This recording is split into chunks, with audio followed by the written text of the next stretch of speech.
At just 24, Lila Bennett led a simple, unassuming life as a bookstore clerk. Nestled amidst the whispered pages of novels and the scent of aged paper, she felt content. Everything changed, however, with a single phone call from a lawyer, shattering her idyllic routine. The words, inheritance, and $500 million, whispered through the receiver, creating a cacophony in her mind.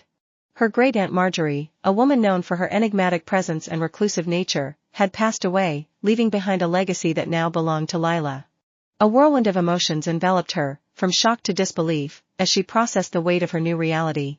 Lila's instinct was to hide. The thought of her family and friends knowing about her newfound wealth filled her with dread. She envisioned them, like vultures circling in the sky, ready to swoop in at the first whiff of fortune. Panic-stricken, she continued to live as she had, driving her rusted Honda and toiling away in the bookstore where she felt safe. The $500 million sat unseen in a private trust, a treasure buried deep beneath a veil of secrecy. Her heart was torn between the opulence that awaited her and the mundane life she had come to accept as her own. As time slipped by, Lila found herself navigating the murky waters of deceit. Cousin Nate was the first to break through her disguise, his eyes gleaming with greed as he casually inquired about her inheritance. Just old books, she lied, a stack of novels the only tangible proof of her facade. Next came her parents, bright smiles plastered across their faces, but Lila could see the desperation in their eyes as they pitched for a loan. She hated the ruse but knew their indiscretions would only sink them further into debt. Her friend Tara's probing was harder to handle. She sensed something was off and wouldn't let it go.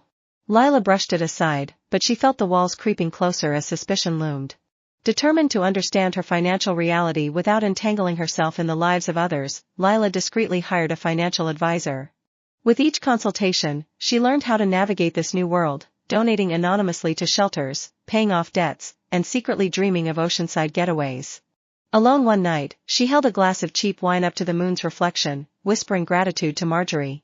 "Thanks for trusting me." In that moment, she resolved to protect her solitude, preserving her independence in a world that would see her only as a blank check.